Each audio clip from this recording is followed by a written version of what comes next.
Welcome back, Guardian, the Falling Guillotine. I don't know why I kept calling it Falling Guillotine as if it was like a fallen type sword, but we're going to talk about that and Temptation's Hook. Those are the two best swords that are legendary that the game has seen thus far in Destiny 2, and there's a good chance we might not be able to farm it after this season. We don't know that. I'm just saying if it's going to be going away forever, I wanted to make sure that I had the best roll possible with it, so I thought I would share the data that I was collecting for myself. That way you know by season's end, you farm the perfect Falling Guillotine and Temptation's Hook. So let's start it off with the blade damage comparison to see if it's worth building out more ammo or more damage. So starting off with Jagged Edge, which is the highest damage blade you can have on it. And pay attention to the letter A on Minotaur, because that's going to be our point of reference when we're comparing the rest of the blades. So the A on Minotaur at the right at the start of it, basically. Now let's go to Honed Edge, which is like second place for most damage. When you change them and look at the meter, it doesn't look like much, so that's really why I wanted to see if it's really worth me doing this extra bit of damage. And after testing all of them out, it looks like they're around the same. There might be a 1% difference in damage, but it's really nothing to write home about or really build around, basically. So I tried Hungry Edge, which is all about getting more ammo, doing the same type of swing, and look at the meter again, and voila. And keep in mind, they're all at the same masterwork level, and they all have a boss spec on them as well. And they all have Whirlwind, because Whirlwind is going to be the staple perk that I know that I want all of these swords to have. No matter if I got Falling Guillotine or Temptation's Hook, it's going to be Relentless and Whirlwind. Now let's compare Steel Sibyl, these old school style swords damage, and you can see that it takes 2 power swings to equal 1 Falling Guillotine. So pretty much, you can toss these old school swords out the window when it comes to PvE, because there's just really no point in you doing that much less damage when you can, swing a Falling Guillotine and shut it down. Now let's go to guards. Is it better to have recharge rate for the power swing or something like more defense for guarding? So here it is, 2 major resist, enduring guard, grandmaster add situation, and you can see because of the 2 major resist, that was the only reason I could survive that situation right there. So enduring guard is going to last longer as far as guarding than any other sword guard you can have, but due to that, it's going to make it have less resistance basically.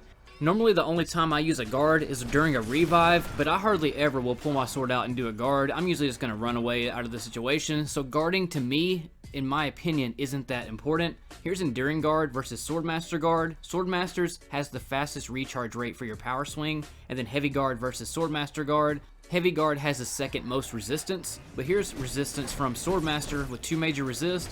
And you can see during the white stages of health, that's when the 2 major resist or any resist in general is going to pay off the most. But once you hit the red stage, Enduring or Swordmaster or even Balanced isn't really going to help you out that much. It kind of will, but not in most situations. Now let's check it out. Swordmaster versus Burst Guard. Burst is going to give you the most resistance possible, and then Heavy versus Burst. But Burst only lasts 2 seconds, so you're good for like 2 fast shots, and then it goes away, and it takes 7 seconds to recharge its way back up, but you can guard during the recharge process.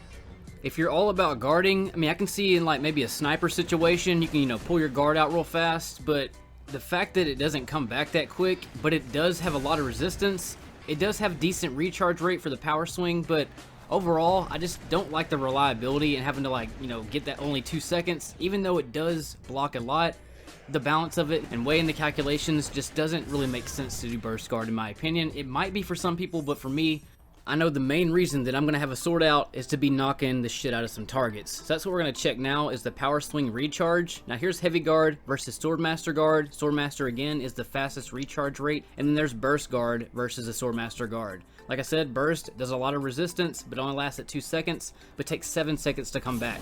Now pay attention to each swipe and how long it takes and what number of swipe I'm landing on before it lets me do the power swing again. Remember earlier that I said that every one of my swords is going to have Relentless on it, and every 8th swipe that I do, that's when the recharge is back for a power swing. And because of that, it kind of negatively impacts Relentless, because if it would have landed on the 9th one, I would gain that 1 extra swing back to then have more ammo for my sword. So even though it does come back quicker, is it overall going to give me more ammo economy, even though it might not be that big of a deal, because normally when I go into a sword situation, I know how to prep and save my ammo. But I just wanted to go ahead and mention that because again, we're trying to farm out the perfected Falling Guillotine or Temptation's Hook.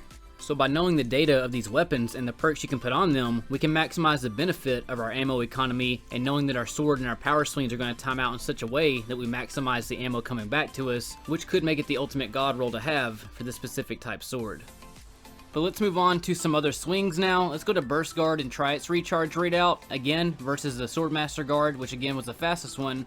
And you'll see when it times out, it's going to be 1, 2, 3, 4, 5, 6, 7, 8, 9. So it actually times out on the 9th one to give us that extra ammo and then the power swing. So now we have it timing out perfectly, which is going to give us 3 more swipes per power swing recharge versus the 2 more swipes using Swordmaster. But is the balance of it better by having only a 2-second guarding and the recharge rate as it is? Or is it better to have Swordmaster and just completely neglect the ammo economy altogether just to get that maximized DPS out? Let's keep trying some more swings out and see if we can find a better balance of guarding and recharge rate. Here's Balance Guard versus Swordmaster Guard. It has more resistance and efficiency, and it has the same recharge rate as Burst Guard when it comes to the power swing. So let's do it and see how it times out, and it should time out exactly on the 9th one. Even though you might see me swinging more than 9 times, the meter comes back on the 9th one, which means we're going to get that 3 ammo swipe back per power swing recharge. Let's go back to Swordmaster Guard, and we know that Balance Guard is going to give us a little bit more resistance in this, and by 1 swing off, less recharge rate. But due to Relentless Strike, that actually does benefit us. Now here's side by side, Balance versus Enduring. Balance is going to have more guard resistance. As you saw earlier with the Swordmaster Guard, it's going to be even more resistance than that. Enduring is going to last longer, but it's not going to give you near the resistance. But overall, I think either Swordmaster for the overall just max DPS when those milliseconds can count, especially in a boss stomp type situation, or if you want to go for an overall just greater balance guard, hence the name Balance Guard. When it comes to power swinging on mini bosses with non-matching shields, I wanted to check if Swordmaster's recharge rate could come in handy for the second boss stomp that would kill me in that situation, but it seems like it doesn't even matter. The trick to this is you got to get that stagger first for it to time out perfectly, and then you can kind of get benefit from the faster recharge rate using the Swordmaster Guard or the Enduring or the Balance Guard. Staggers on mini bosses is really important. You see that I didn't get the stagger in time for his second stomp, which kills me, but watching this situation, he'll stagger right there, and that's going to prevent him from stomping sooner by getting that first damage, and then the way it times out, I can actually get the power swing back before his second stomp, which actually benefits me from getting killed, or if in a Grandmaster situation, having to waste a revive. The footage you're going to see in this Nightfall right here is going to be all Swordmaster gameplay. I do have Whirlwind, but I don't have Relentless, but I wanted to show the importance of getting that power swing back just a millisecond sooner than Enduring and Balanced, which can still make Swordmaster in some situations a greater choice than both of those. The only time that I do 2 minor, 2 major, and 1 boss resist normally is when I'm using a sword to melt a boss, and in all these situations I can't wait that extra swing before getting melted by this boss, or this boss stomp I should say. But if you've ever used a sword to melt a boss, we've all been in that situation where these milliseconds definitely can add up. You can see right here, I get that swipe just in time to do the power swing, and then be able to guard right before that boss stomp would have killed me, and that boss resist mixed with the Swordmaster Guard actually prevented the death. And if you're one to do the Titan Bubble and Well strategy, say you're melting the dungeon boss or something like that, we've all been in that situation, and having Swordmaster Guard, when you have that kind of protection around you, is going to make that a greater benefit than Enduring and Balanced altogether, especially in situations you can build out with Hive or Taken armaments and be set up for plenty of ammo every time the boss encounter starts. You don't have to worry about synergizing Relentless with Enduring or Balance Guard, you can just go Swordmaster Guard and worry about straight DPS.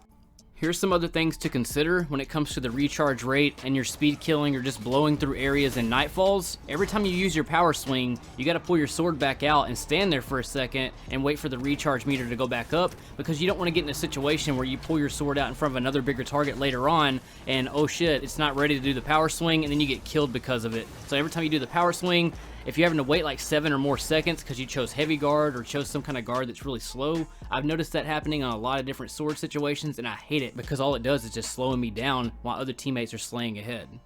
Now for a quick recap, and then we'll go to Temptation's Hook and talk about it for a second. But Enduring and Balanced, if you're focused on Relentless and getting that ammo back, even if you have 1 ammo, it's going to still equal 1 power swing. Swordmaster Guard for the total DPS.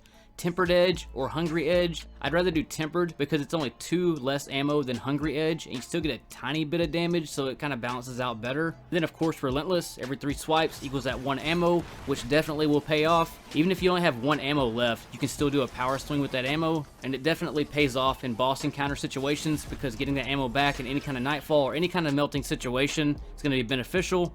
And then also Whirlwind Blade goes up to ×5 to get that bonus damage coming out, and then when you have a boss spec on top of that, or if you're charged with light, as in this situation, I have that extra 20% bonus damage, so I'm doing close to 60% bonus damage just in that situation right there to melt targets.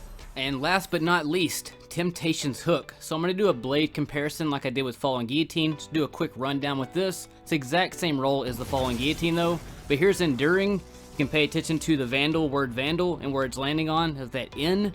And then we'll move on to Honed Edge, which is all about increased sword damage. I don't have Jagged Edge with this sword, but as you saw on the Fallen Guillotine, it's basically identical damage, maybe 1% off. And then we'll move on to the final one, which is going to be Tempered Edge, increased sword damage and ammo. This is the one I recommend with Fallen Guillotine or with the Temptation's Hook. Now let's move on to Vorpal Weapon. Now keep in mind, Vorpal works on yellow bar targets. However, if you're trying to build out armor for like a champion, you'll need major resist. But Vorpal Weapon says it only works on bosses and vehicles. And though champions are majors, it still treats them as if they're a boss and does the extra 15% bonus damage. That's what Vorpal does. So there are situations where Vorpal could be more handy than Whirlwind, but it would be all situational. Most of the time I'd rather do Whirlwind, but if I know there's going to be a lot of major around or a lot of yellow bar targets around, I might go Vorpal if I know that I can't get close to them and can use that ranged attack that the sword offers. No matter what the situation, I would still much rather go Swordmaster Guard. Here's Enduring Guard and the recharge rate as it comes back. It's still quick, but since this is a ranged type weapon, I would much rather have Swordmaster Guard because I'm not going to be as close proximity all the time, and I would rather just rely on Swordmaster's Guard recharge to keep throwing those blades out over and over again. Now here's a damage difference between Falling Guillotine and Temptation's Hook. Remember, Temptation was by the N on the Vandal. Now here's the difference in Honed Edge versus Hungry Edge, which is what you just saw the damage comparison of. So you can see what it is like on a major target, and it's hardly anything more than the Hungry Edge. So go Hungry or go Tempered Edge, and that'll be more beneficial in the long run. And that is going to be my recommendations for the God Rolls for you to farm before the vault closes, and you may not be able to get these for Beyond Light, and you'll be sad because these are some beast-ass swords that everybody should own, especially if you gain these God Rolls. But that's it for my review / God Roll recommendation video, Guardians. I've been trying to farm out my perfect God Roll. I kind of have it. I have everything except I don't have Swordmaster Guard. I have the Enduring. I'd rather get one with balance and for Swordmaster, so I have more geared out for more situations. But overall, Guardian, that's it. Hit subscribe if you want to see more content. Also, you can join the Beast Squad as always and join these proud Guardians. You can also join our Discord for free, and you can also shop and buy a souvenir so you can look back on one day and say, damn, we slayed it out at teespring.com/thegrind, and many other links that I'll leave in my description below. Everything helps support the channel, and I appreciate all your time, Guardian. Again, my name is Rustopholis, and as always, I'll see you on the next video next time. Space.